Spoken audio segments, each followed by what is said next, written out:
सोरिष बटा भेंडी डाली आम आग पियाज रसुण सुखिला लंका दीटा सोरिष जीरा कंचा लंका आपको नहीं जीवा आपको पकईदेले आम आपको बाटी दबा प्रथम आम तेल पकेवा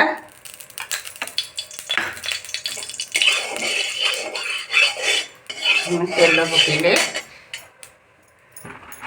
तेल आमर तातीगले आम कि बड़ी भाजीदबा राई भी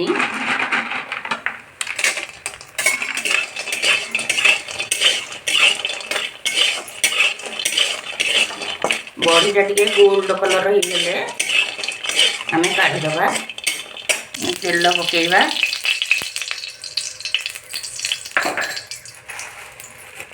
तापर चीनी टे पकेया अल्प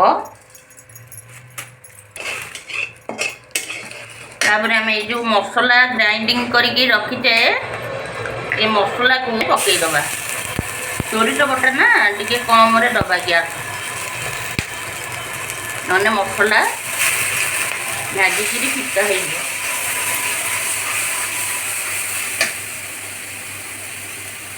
अल्प टिके पानी देदबा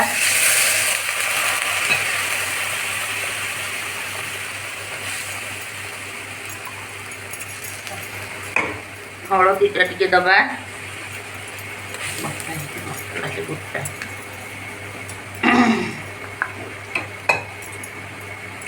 अनुसार लुण दबा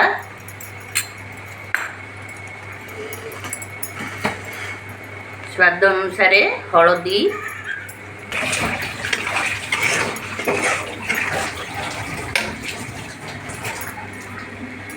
लंका गुंडा दे लंका गुंडा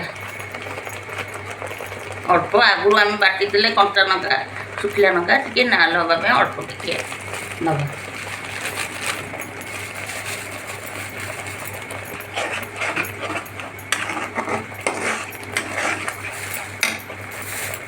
टिके सोरिष तेल चामचीटे बुलेदबा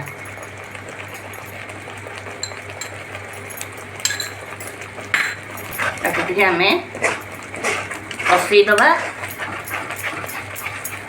कंचा मसला बास्नाटा पड़े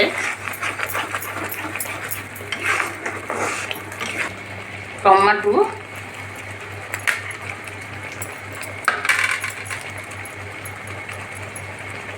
टमाटो पकईया टमाटो को पकईदबा तापर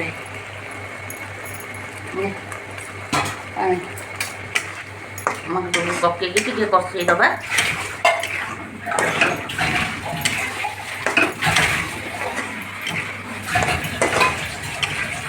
को टे घोड़ईदबा टमाटोटा सीझब कंचा मसलार बास्ना भी पलैब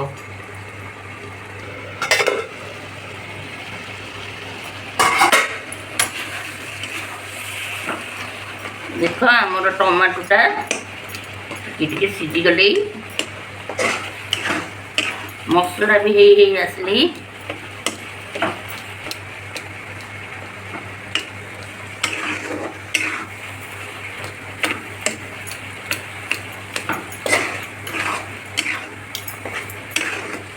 आधे कौन मसला भी आम कि पकईनी आम घरे मसला व्यवहार करवा जीरा सोरिष ये सब आम आधे व्यवहार करिया ये बजार किना मसला कौन आधे व्यवहार करवा ना बिना मसला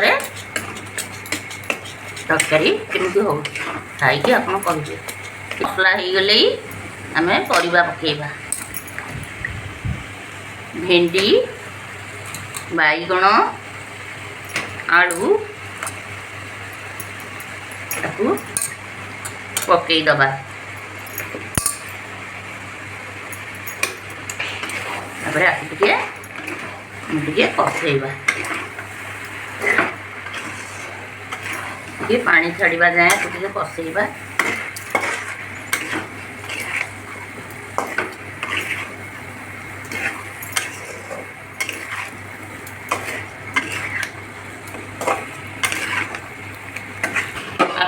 କିଛି ସମୟ ପାଇଁ ଘୋଡ଼େଇ ଦେବା।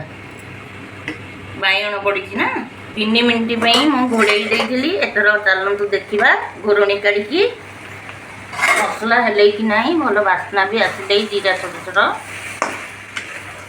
ମସଲା ଆମର ହେଇଗଲେ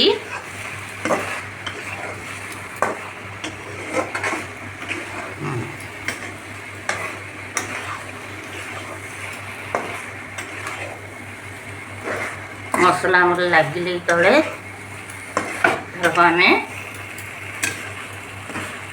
ପାଣି ଯୋଗାଡ଼ିବା।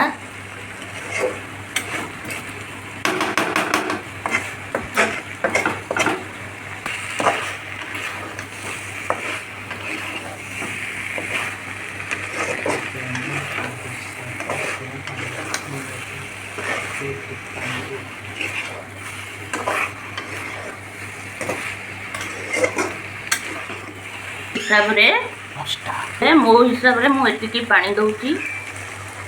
आपण के हिसाब रे आपण पानी देबे तरकारी रे।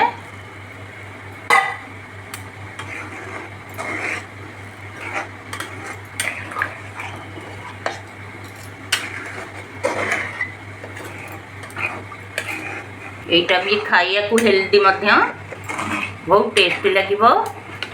आपण घरे बनातु खाई आपण भाजी थी बड़ी पकईदबा।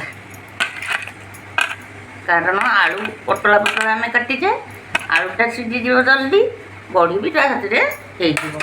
आलू जो मोटा कि पकईबा ताले बड़ीटा टे आलू सीझिला पकईले अधा सीझिला ताले ठीक हम।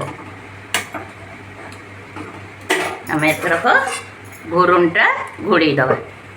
घोड़णी टेकिकी देखा परिबा हमर से 10 मिनट घोड़े थिले परिबा राको पाखापाखि सीझीगले तरकारी। आम आकु फुटे आनी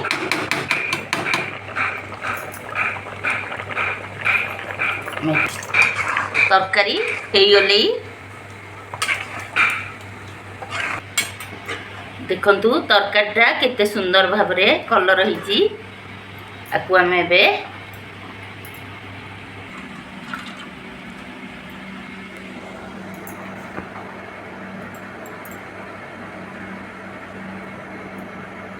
देखंतु तरकारीटा हमर केते सुंदर